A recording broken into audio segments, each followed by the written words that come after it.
We are going to light a chalice near the beginning of the service. So if you have a candle or a chalice that you want to have nearby, we invite people to light one at home as well. And it's just one of the ways that we're building connection across the miles. It's certainly not necessary. Hey, I see one in Judy's window. And then on the screen, you'll see that there are just ways to connect to Westwood. Westwood is hosting this service in conjunction with Liz James from the UU Hysterical Society. All right, so welcome this morning to Westwood Unitarian. We are so glad that you're here. Now, if you'll all settle in and make yourself comfortable, I think we're going to have a fabulous morning. We start this morning with an opening song. Our musician for today is Carrie Day, and we're singing a song that's in our hymn book, Singing the Living Tradition, and it's number 389, but you'll see that the words will be on the screen, on the slide. So if you want to stay muted and sing along at home, we invite you to join in.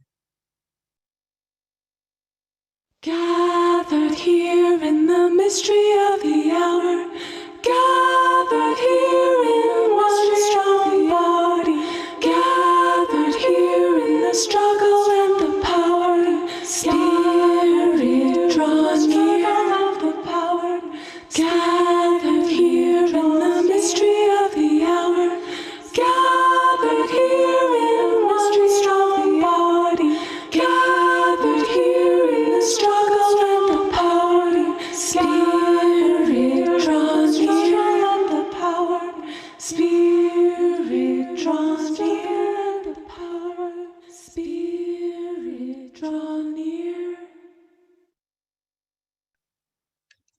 It has become quite common in our Canadian traditions, and I see that it's spreading through, or Canadian congregations, I see it spreading through American congregations and around the world, to begin an event or a service with a land recognition.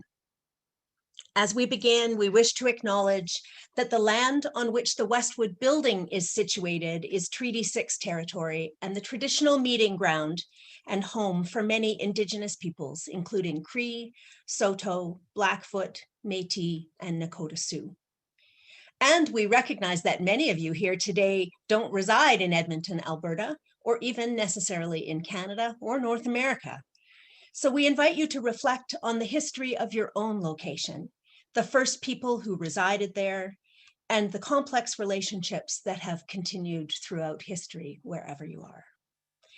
As treaty people, we make a commitment to work faithfully to respond to the 94 calls to action that came out of the Truth and Reconciliation hearings, and to learn to be good and responsible neighbors to the people who predate us in this place.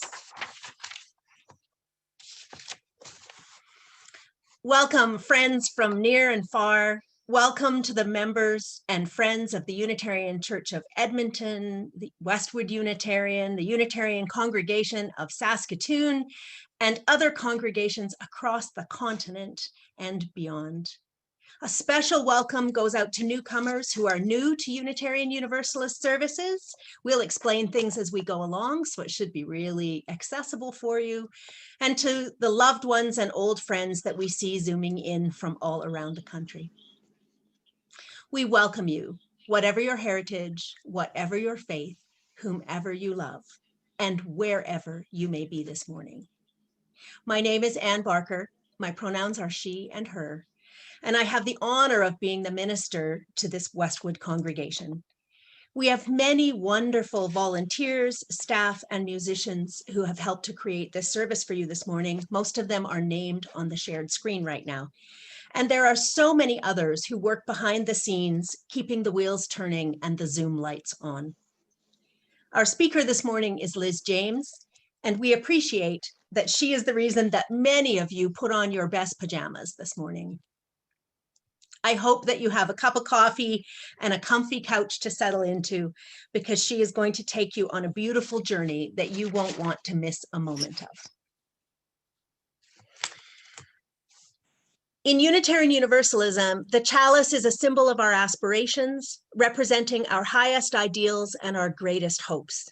And while I'm the one to speak the chalice lighting words this morning, the power to create meaning is in the hands and the hearts of the people. We are not an authoritative tradition that sends truth from on high, but rather we're an ever-evolving community making our own way, discerning and learning as we go. So if you have a candle or a chalice nearby, we light our chalice this morning, holding in our hearts and minds the pressures of the world, the fears and concerns that people carry, the uncertainties of our time, the weight of impending political and cultural unrest, the sorrows and the losses in our lives. And we hold these things gently, wrapped in the understanding that as people of faith, faith in one another, faith in truth and love, that we have strength and power in these moments, that we can shift and change and adapt and help one another to do so as well. May the love of this community help to bring peace into the world. So we've lit our communal chalices this morning in the spirit of peace. And by being here today, you are a member of this community.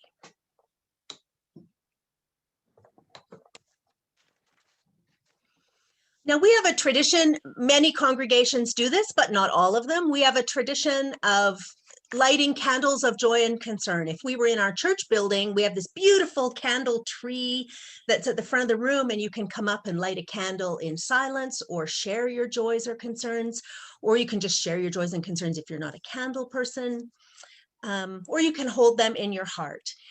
In Zoom world, what we do now is we invite you, if you wish, to type your joys and concerns into the chat, and we play a piece of music to accompany us while we do that. And so folks can read along in the chat. We're not going to read them aloud. And this piece of music this morning, our musician Carrie Day, this is one of her originals called Someday, and I think you'll find that after you've heard it and after you've heard Liz speak, that these are beautiful companion pieces. All right, let's have the music.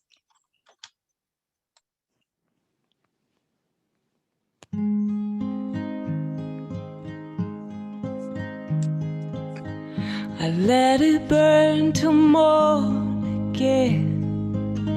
The little lamp beside the bed, like a beacon or a firefly, to light the darkest part of the night. I mapped out plans in the ceiling crash, gonna leave this place and never look back, miles beyond this Dust Bowl city, to the countryside all green and pretty.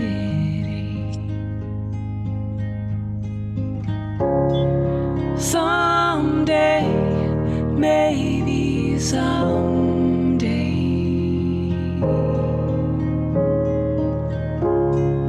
someday, maybe someday,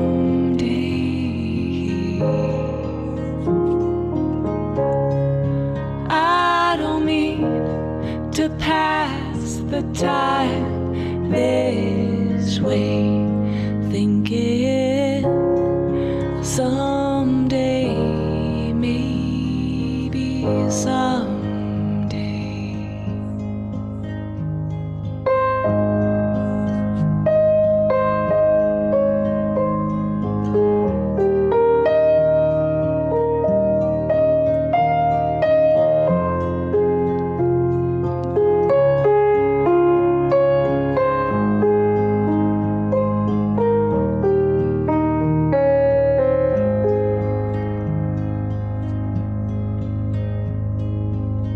Kaleidoscope of scattered dreams, stardust hopes or memories, turned over one too many times. They kinda lost their edge, lost their shine. They're all the things I can't forget, things I said I'd do and haven't yet, making me the whole day through, keeping me up most nights too.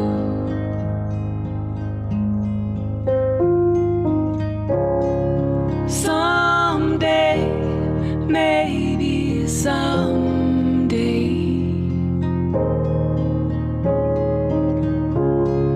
someday, maybe someday,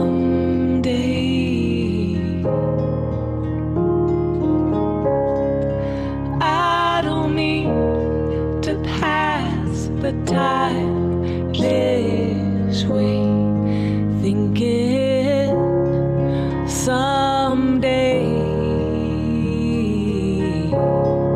someday,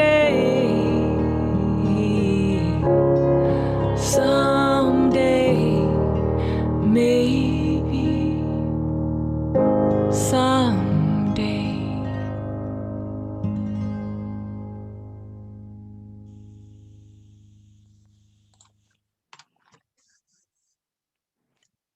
While the music plays, it's one of the few times I get to scroll through and see your faces, and it's just so beautiful to see all of the people here gathered together. I see colleagues that I've never met, colleagues I haven't seen forever, people from the Hysterical Society whose names always pop up and I've never seen them actually breathing out loud. And it's just so beautiful to see such a great group of diversity here. We light one final candle to represent all the unspoken joys and concerns that we carry in our hearts. And now I invite you to stay muted, but to read the affirmation on the screen with me.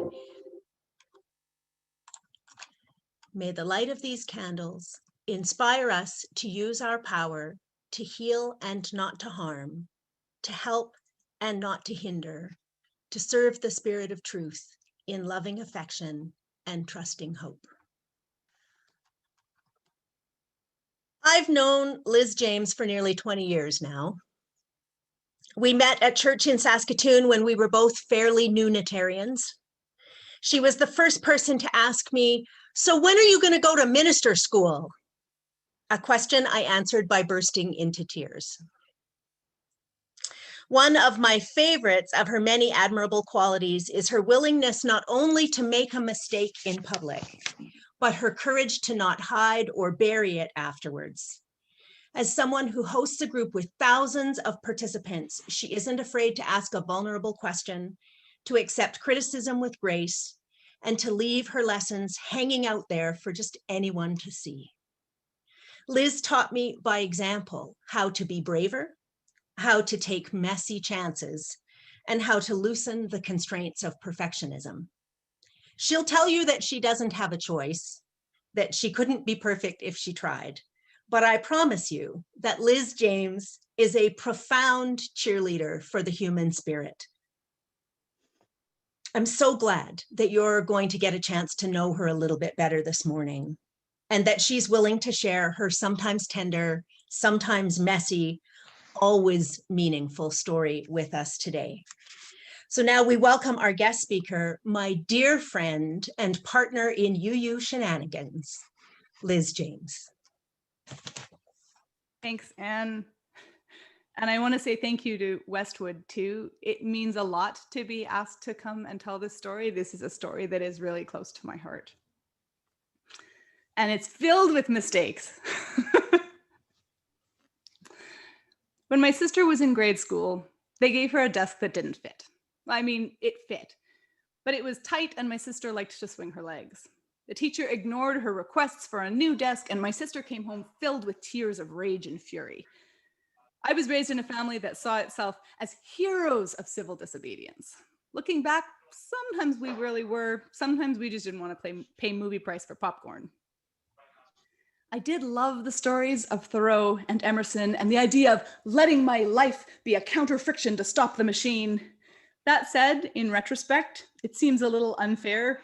of my parents to send their kids to elementary school, passionately declaring, "The only obligation which I have a right to assume is to do what I think is right," which I bet was not a picnic for the teachers. So my sister arrived at school and took all of her belongings out of her desk and began working on the floor beside it. She calmly informed the teacher that she was on desk strike. I believe he told her to cut it out and then sent her to the principal. I don't remember all the details, but I know that the story went on for several weeks and it involved a lot of drama, and it ended with my sister getting a bigger desk. Heroes of civil disobedience we were. I did get 100% on a report on Thoreau in grade 7, but beyond that, my in-depth knowledge of the injustices of the system was surprisingly useless in elementary school. Didn't go over great in seminary either. I arrived in the fall of 2010, fresh-faced and eager. They handed me shiny and very expensive-looking folders that said, "Transforming lives to transform the world" on them. And my first thought was, how do they know we need transforming? How do they know that who we are already isn't worth keeping? Who I was already wasn't, turns out, very worth keeping, at least not at grad school. I have a brain that is wired with fireworks, and it does not sit well within the tight constraints of a desk. Reading long texts is torturous for me. Big words annoy me and make me feel shut out. I am not good at waiting until the end to ask questions, and my questions are often veiled comments. To make matters worse, I was a Canadian doing mostly distance learning at the only UU university that was an option back then. And there I was interacting with big American UUism, for the Unitarian Universalism, for the first time. On some level, I had always thought my religion was born in my hometown. I thought it arose out of our stories, the story of Anne and Joanna's fight to keep the riverbeds safe from developers, the story of Ivan and Judith's baby needing a heart transplant, and everybody coming together to pay for flights and long-distance phone calls. Or the stories, the national stories, congregation after congregation collecting boxes of clothing to send to 56 Spark Street in Ottawa for Lotta Hitchimanova to send overseas. But these were not the correct stories, I learned. Unitarian Universalism wasn't any of those things. Real Unitarian Universalism comes from New England, and it is much larger and much more learned and much more institutional than that. Its stories involve Harvard, and its music is sung by choirs directed by professionals. It is not nearly so pedestrian as the tiny collection of stories that I held tightly to my chest. I felt like a child returning from an afternoon walk with wet boots to joyfully empty pockets filled with what she had thought were treasures all over a clean carpet. My religion was so much bigger than I'd thought. Big enough to buy shiny folders with fancy logos, not small enough to be cozy, not small enough to change shape to fit me. But the thing is, church doesn't always fit. As I struggled at seminary, I found myself thinking back to my early days as a board member of my home congregation. You know how you find your church and you can't believe how wonderful these people are, and you dive in filled with enthusiasm, with joy, and then the first conflict hits and you learn that these people are not as wonderful as you had pictured. These people are the same amount of wonderful as all the other people, which translated from metric for you Americans is about 80% as wonderful as your average dog. All this happened before Anne was the minister at Westwood, back when she and I were on the board of my home congregation in Saskatoon. And on those days when my heart was breaking, when we dealt with conflicts so big that I felt like my church was on fire around me, she and I would cry together. And the thing about church, Anne said, is that the real membership doesn't happen at the beginning. The real membership moment happens when you're fed up. When someone makes a horrible decision or says a horrible thing and everyone just stands there like it was okay. When your heart gets broken and you realize that this is not the place that you thought it was. That moment, Anne explained to me, is your re-membership moment. When you decide if you are really in this. When you decide if this really is your home. And if you're willing to fight for it. And even more than that, if you're willing to be peaceful for it. To listen for it. To love for it. To sit with it while it grows. This isn't what I pictured when I joined, I said. It never is, Anne answered. Even if it were, you change, the congregation changes. The question isn't whether it's what you need. The question is whether you are willing to make it what you need. Church life shapes you, sure, but you also shape church. But I'm so angry, I said. Let's find out what's on the other side of that, Anne answered. And I stayed, and I worked it through. And I love what is on the other side of that. It's not that I didn't leave. I did loads of times, but then I turned around and I came back. That's how people fit together. That's what makes it dancing. So I redoubled my efforts to make seminary work. It was at the height of this time that the Lucy Stone Cooperative put a post online linking to applications for a new roommate. The Lucy Stone Cooperative, housing cooperative, represented everything I wished I was a part of. They were one of those unique UU communities, thinking outside the box of ways to live out our religion. I had visited them firsthand, and I'd been touched by the warmth and the music and the community. I felt a bit like I did in high school, nose pressed up against the glass, watching what the cool kids were doing. They were big in all the right ways, and they were small in all the right ways. And also, I was really looking for a way to get out of doing my history homework. UU history was turning out to be not quite what I had expected. Reading the words of Michael Servetus, the Unitarian martyr who was burned at the stake hundreds of years ago, was not the experience of inspiration that I was hoping for. Servetus was bright, sure, but he was also entitled and constantly picking fights and so sure of his own wisdom. I still thought it was wrong to burn him, granted, but I could sympathize with the urge. Thoreau, also not the intrepid hero that I had pictured. He lived on land stolen from Indigenous peoples and given to him freely for use by Emerson, whose wife did his laundry and often fed him. It's a lot easier to live intentionally and suck the marrow out of life when some woman is doing your laundry for you. But I digress. So, one night in the winter of 2015, I joined up with a few others who were also presumably avoiding their homework, and as a prank, we each applied as mostly famous dead Unitarians and Universalists. I applied as Emerson, and under pets, I wrote Thoreau. Someone applied as Servetus, and under food aversions put barbecue. For balance, we threw in the Holy Spirit and a few others. The application form asked for an email address, and we all agreed to put uuhystericalsociety@gmail.com, which was a play on the UU Historical Society. Imagine my surprise when I received a letter inviting us all to attend an upcoming sing-along to get to know prospective housemates and begin the application process. Ever conscious of their commitment to intentional diversity, the Lucy Stone Housing Cooperative members wrote that, as the dead are not a currently protected class, nor one that we have prioritized thus far, I think it's important for you to know that those of you who are no longer living may need to work with the current housemates, who may not all have experience or comfort in living with dead bodies.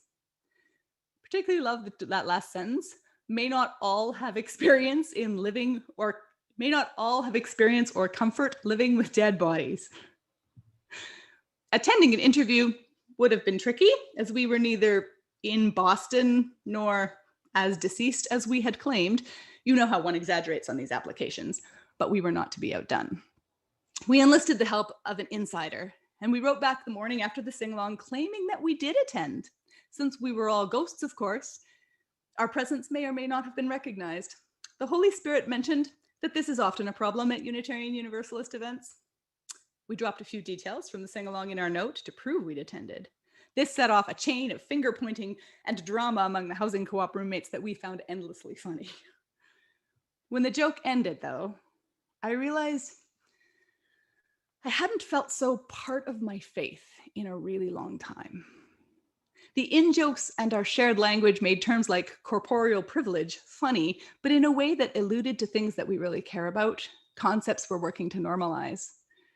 The shared stories of our religious roots, even the shared songs from music night, these things meant as much to me as any of my coursework ever did.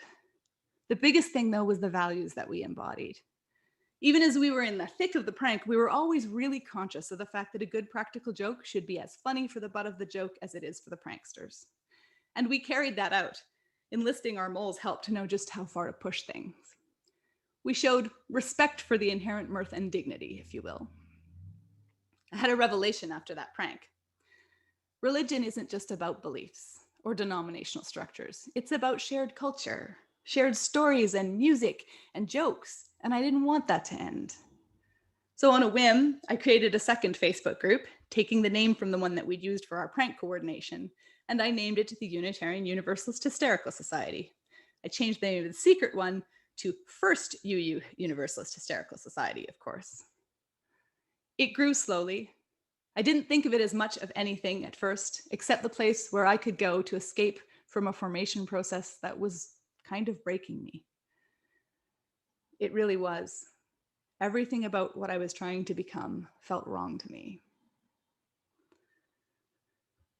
The building that my home congregation is now in used to be a United Church, which is like UCC in the States.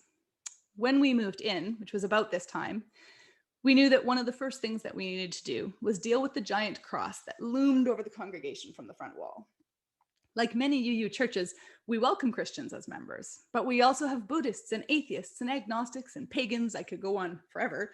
So it was out of the question to have a giant wooden cross looking at us from the front of the sanctuary. So this idea that the cross had to go was a theologically tidy idea, but it was tricky to carry out in practice. Giant wooden crosses are heavy and unwieldy, and sure, you can saw them up in pieces, but if you do that inside, you're going to get sawdust all over everything. And if you don't saw them up, how are you going to fit them into the truck to get them to the dump? So maybe you could do it outside on the veto. Anne declared to me as I was talking with her about this on the phone. She was far away now. She was a real minister, which is where I think she got this idea that she has this veto power that she was attempting to use. But how are we gonna? I trailed off. I don't know, Anne answered, but figure it out. Because this church's neighbors all went there before it closed, and this is a very tender time.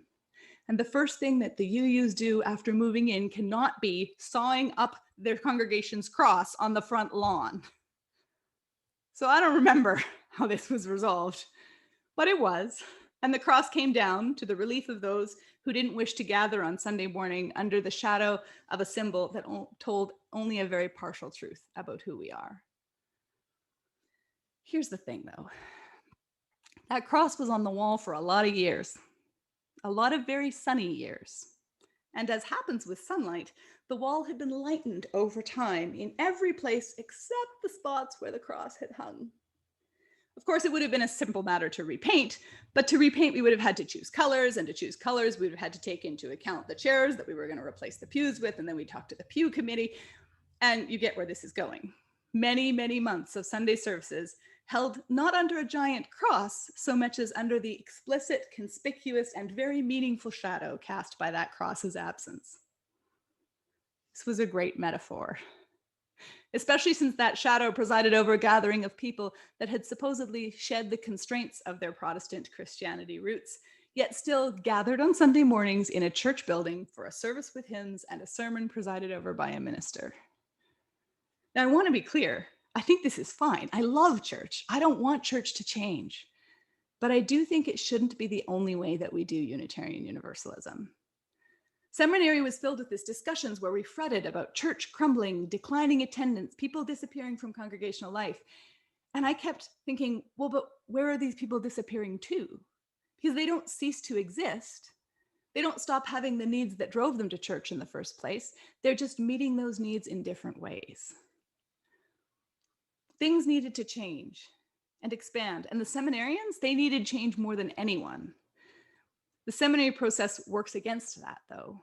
Formation is hard, and it should be, but it's the wrong kind of hard. It's expensive. It produces ministers in tremendous debt. The extensive study work exhausts ministerial candidates, and it's hard to be creative and open when you're that exhausted. And all the investment can't help but foster the idea that clergy are special and a bit set apart from those that they serve, and I believe that idea holds us back. But for me, the biggest thing was how hard seminary is on families. I had small children at the time. Seminary and the formation process are coldly impervious to the needs of parents, which means they are coldly impervious to the needs of children. My older preschooler once told my younger preschooler that Unitarian Universalism was that thing why mom can't play with us. I was training to serve my faith through a process that embodied and supported values that opposed the ones that I believed in. Every time I tried to start a conversation about new ways to do things beyond the church model, someone would say, but how will this pay the salary of ministers? Which is a reasonable thing for ministers to ask, particularly if they are in debt, but which is not a great basis for a religion. But then I would think about remembership, about how when something is broken, you don't leave, you stay and you fix it. I would think about my sister and her desk strike, how you can work beside something, even if it doesn't fit you, and how that very act can change things. I would imagine her as a little girl, kneeling beside her desk with her books spread around her, sharpening her pencil to get to work. And then, in the fall of 2015, our congregation did a monthly theme on the topic of honesty. The exercise was to spend a month paying attention to when you were the most and the least honest. At the end of the month, I called my minister, Karen, sobbing, and said, I paid attention, and every lie I've told has been to protect my ability to be a minister. There was a long pause. I hiccuped, and then I said, wait, I don't mean all ministers are liars. I mean, there's like a professionalism. There's an opacity you have to have. You have to be professional. I'm not saying you're a liar. Karen did not tell me like many clergy did at the time that my understanding of ministerial authority was a growing edge. She just listened. And I realized I wasn't lying to be a minister exactly. I couldn't think of a single genuine lie I had told, but the times I'd failed to speak up, or the times that I hadn't been brave, those times were about fitting into a space that was the wrong place for me. I couldn't deny that the container I'd been trying to fit into was hopelessly broken and that I was breaking myself on the shards of it. I sent in my resignation from ministerial candidacy. I wrote in my journal that I would train to serve my faith in a way that was an embodiment of that faith, that was financially accessible, that was good for my family, that left space for life and experiments. I wrote all these things, and then I had to figure out what all of them meant. That winter, I received word that my friend, Reverend Fulgence of the Unitarian Church of Burundi, had been thrown in prison by his government. There was political unrest there, and the Unitarians, with their commitment to democracy, were becoming less and less safe. I read the email to my partner at the time, and when I did, our 12-year-old son looked up in horror. But Fulgence didn't do anything, Eric said. You know that moment when your kid first realizes how totally unfair this world is? When things are hard, you try to get busy, at least I do. Eric and I jumped into our efforts to help free Fulgence. I ran social media stuff. Eric made a website, didn't know he could do that. And we will never know what it was exactly out of the efforts of thousands of UUs from all over the world that earned Fulgence his temporary release, but we do know that it worked. Fulgence drove straight to the border of Rwanda without so much as saying goodbye to his family. He made it to Canada and then to Saskatoon. He was settling well into his new culture, but of course, in North America, he wasn't a minister. The training he needed to get his credentials was way out of his reach. There are grants we can get, Karen told me, but they won't be enough. Do you think you could raise $25,000 using crowdfunding? I had no idea if this was possible. I'd been part of several campaigns by that point that had been a focus of my training, but I'd never run one, and I felt completely unqualified. Well, said Anne, who would you say we have to do it that is more qualified? This was a good point. Many of you were a part of that campaign, so you know that we made it. You know the story ends with Fulgence fully ordained and his family brought to join him here in Canada. You might not know that the story also ends with me grinning into my computer screen in the gathering evening dusk, thinking that maybe this weird thing I've been trying to do just might have some value. By the fall of 2018, the Hysterical Society group was at 10,000 people. For context, that's about twice as many as there are Unitarians in Canada. I was learning on the job as a moderator about how to run a group, sure, but also about how humor can change lives. I was starting to get notes from people who said that this group gave them what they needed to get through the day. And sometimes these great conversations would pop up in the comments, meaningful ones, where we'd really learn from each other. Also, the group was accessible to people who couldn't attend church for whatever reason or weren't ready to, and to a whole bunch of these new people who found UUism through us. One guy posted about nearly driving his car off the road when he spotted a UU church yelling, "They're real! They're a real religion!" He said it was like spotting a unicorn. And I loved this, but it also scared me a little bit. I'd been educated to believe that when people learned about UUism, they should learn about it from somewhere official and tidy. But more than that, I was a little bit haunted by the idea that what we'd built wasn't enough. People were asking to go a little bit deeper, and we weren't responding. There was a lost opportunity to meet people's needs. And there was a lost opportunity for an experiment. And experiments are what Tiggers do best. In December of 2018, the UU Hysterical website was launched. There, we put some of our funniest and most touching stuff, resources for worship, and an online store where we sold cheeky and slightly evangelical stuff like UU indulgences, or for when thoughts and prayers aren't enough stickers, which you can put on all kinds of things, like your fire extinguisher, and then people laugh when they see it, but then when someone knocks over the flaming chalice, they remember where the fire extinguisher is. Much of this stuff I wrote, but a lot of it came from group members too. They had the idea for the "Weeds are a social construct" sticker, which I love, and they made the entire list of committees on the government section of the website. I loved these little products. Things grew steadily, and I took this leap of faith, and I signed up for a booth at General Assembly, which is the big gathering of UUs in the United States. The booth was expensive, and the travel was too, but this was a chance to sell real products, to experiment with new ways of funding UU community. It turned out that the fact that I was a Canadian UU was, again, a problem. As I got ready, my accountant informed me in no uncertain terms that I could not physically sell things in the United States. But I had already bought the booth and the products. I had them laid out in these little rows in my living room, and I looked at them every day. I was heartbroken that I couldn't get this stuff I loved so much into the hands of people who would use it. And then I decided nobody could stop me. I already had this stuff. What was I going to do with it? I already had the booth booked. They could stop me from selling the stuff, but they couldn't stop me from giving it away. I posted about this in the group, and a wave of support rose to greet me. Donations began pouring in. Hundreds of group members showed up to donate thousands of dollars, and they bought out all of my stock. And then they joined me at General Assembly. Some of you were there. And we marched in the banner parade. And then I spent 3 glorious days giving away all this wonderful stuff that I had created. And person after person came up and told me the story of the group's impact on their life. I drove home exhausted and filled with joy. That fall, I was approached by Reverend Fulgence, who was now working hard for others from his home community who had fled but were still in refugee camps. He had a group of 6, and to sponsor them would cost $42,000. I didn't have $42,000. I had spent a lot of money on stickers the previous year, but I did have a 26,000 person group.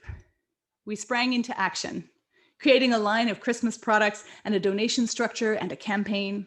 One of my most treasured memories from that Christmas is seeing Eric, the 12-year-old, now a man with a booming voice, towering over the dining table, diligently gluing glitter and folding things alongside Fulgence as we made shipment after shipment of Christmas gifts that joined with the donations to raise more than $18,000 for those refugees.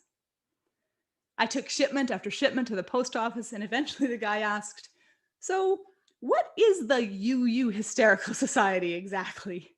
And I didn't mumble awkwardly or say my usual, "I run a group making fun of my own religion," which is not very accurate, but usually ends the conversation. Instead, I spoke clearly and said, "We're a humor-based organization that raises money for refugees." And I held my head high as I said this, because now there was no denying that we were a community that changed lives in all kinds of ways. A community that lived our Unitarian principles, that puts itself on the line for the worth and dignity of every person. That January, I filed paperwork with the Canadian government to create the not-for-profit Mirth and Dignity.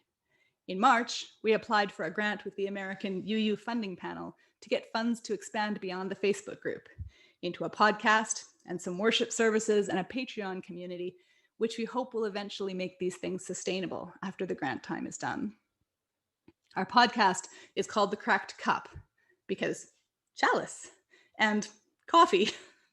And because, as Leonard Cohen sings, The cracks are how the light gets in, but also because the cracks are how the light gets out too. I know now that when the cracks form, sometimes you aren't breaking, sometimes you're just growing. Anne and I published the first podcast on Friday, and we've been so overwhelmed by the response and the support. I have been especially overwhelmed by this chance to tell our story here at Westwood, which is a congregation that holds a very special place in my heart. I know that the UU Hysterical Society is a strange community, and because of that, what we're doing isn't always recognized as a part of UUism. Even though we are at 55,000 people now, no one outside our group has ever asked us to tell our story of what happened until now.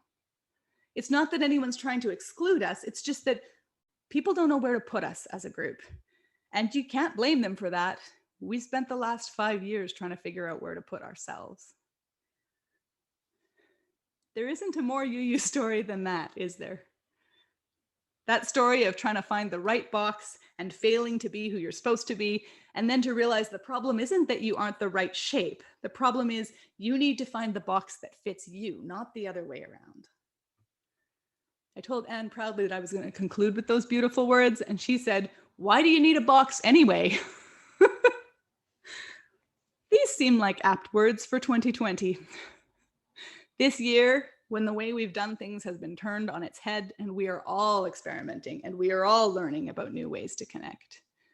When we're realizing that even though it's incredibly hard, we are stronger than we thought we were. Turns out, I'm not the only one who doesn't know where we are or who we are or where we're going. Turns out you don't need to know that. You only need to know who you are traveling with. I am so grateful this morning to be traveling with you. Even if there's no path, even if it's sometimes 2 steps forward and 1 step back, even if we are changing direction so often that sometimes it leaves us mildly motion sick. Because it's the stepping and the spinning, after all, that make it dancing. I hope you will join with me, muted in technology but not in spirit, as we sing "Let It Be a Dance" together. Let it be a dance we do. May I have this dance with you. Through the good times and the bad times too. Let it be a dance. Let a dancing song be heard. Play the music, say the words, and fill the sky with sailing birds. To reap the harvest, plant the seed. Let it be a dance. Let it be a dance we do. May I have this dance with you. Through the good times and the bad times too. Let it be a dance. Everybody turn and spin. Let your body learn to bend. And like a willow with the wind, take it as it passes by. Let it be a dance. Let it be a dance we do. May I have this dance with you. Through the good times and the bad times too. Let it be a dance. Morning star comes out at night. Without the dark there is no light. If nothing's wrong then nothing's right. And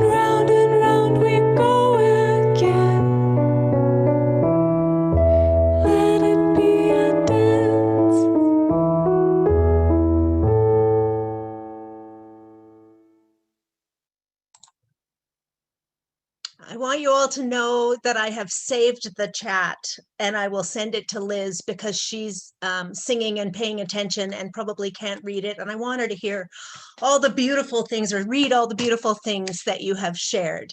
And I want you to know that you are always welcome here. One of the great gifts of this time is that as a minister, I've been able to go to church in so many places that I can't get to because I'm working on Sunday morning. And so I just love that we have visitors here. Even if you have other congregations that are your home, you're always welcome here. Unitarian Universalists are a self-funding organization. Our people contribute generously to sustain our ministries, and we take weekly collections in support of this work. But this week, we are going to do something different. This week, we are asking you to make your contribution to Flaming Chalice International. Their web address is on the screen. We'll type it into the chat. That address, if you can't see the screen, is www.flaminginternational.org. And every dollar you give today will be doubled, I said doubled, by the UU funding panel. So please give generously. And now, Liz, would you like to say a little more?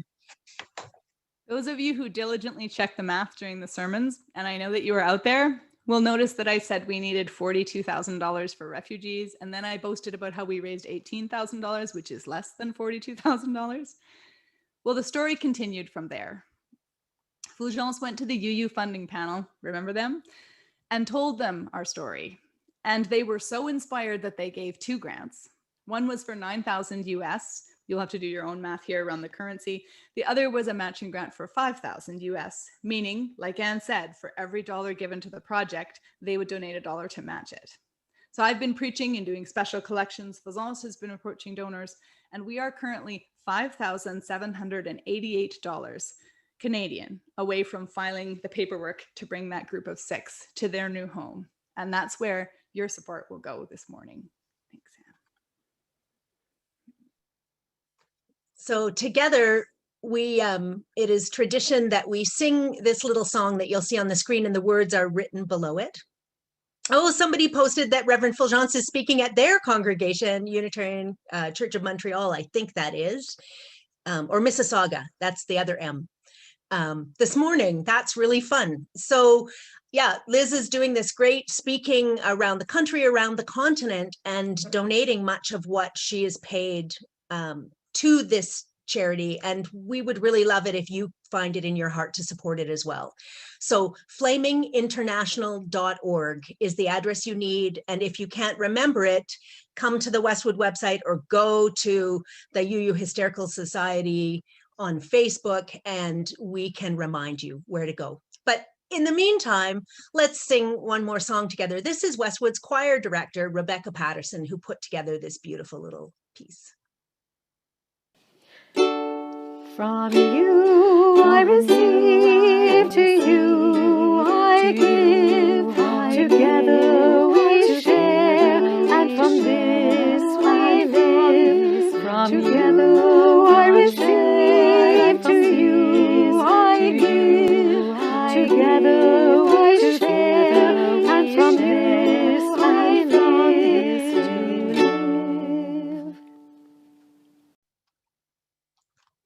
So now if you're new, oh, I'm gathering my chalice because we're going to extinguish our chalices. If you're new and this chalice idea is new to you and you maybe didn't have a chalice handy or a candle or something because it was just a new idea for you, one of the ways our worship committee at Westwood lights the chalice wherever we are is we make ourselves into a human chalice. So feel free to be the chalice if you don't have a chalice handy. And we're going to extinguish our chalices now, gently. May the light of self-discovery continue to burn brightly in all of our hearts, so that we may always find our paths through the dark times, wherever they lead us, whatever surprises they bring, in pursuit of meaning-rich, service strong, and love abundant lives. Thank you so much, Liz, for lighting our hearts on fire this morning. And thank you all for being here. Now, this is the part where people start sneaking away, so hang on and listen to me for one more minute. We do have a coffee chat time, and you'll get an invitation to join a breakout room. If you want to have a conversation with a smaller group of people and get to know some, you're invited to join that. If you would like to speak to me or to Liz, because I mean, best pajamas for Liz. If you want to speak to Liz, just don't accept the invitation to the breakout room and just stay in this center space, and we'll manage as best we can as a group in the center. So you have that opportunity to speak with her. On the screen, you'll see we advertise next week's service at Westwood is Thanksgiving isn't canceled. It may not be in the building. It may not look the same, but Thanksgiving isn't canceled. For you Americans, that's real Thanksgiving. And then there's American Thanksgiving in November. Sorry, couldn't help it. We usually very politely say that's Canadian Thanksgiving, but you know, we're here. And you'll also see the address on there for the website for the Hysterical Society, the Facebook name of the group, which Liz inconveniently just changed the other day to get lots of attention.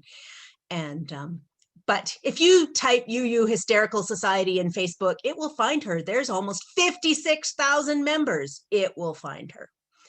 And our podcast, The Cracked Cup, you can go to your favorite podcast player and type in The Cracked Cup. The is important.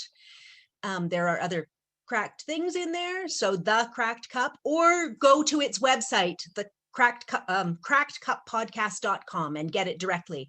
And if you're like me and you needed your kid to teach you how to listen to a podcast, just reach out to one of you. We'll help. We promise. Don't be secretly quiet about it. We'll let you know how to do it. Sorry, but only Canadian sorry just popped up on the chat. I love you all.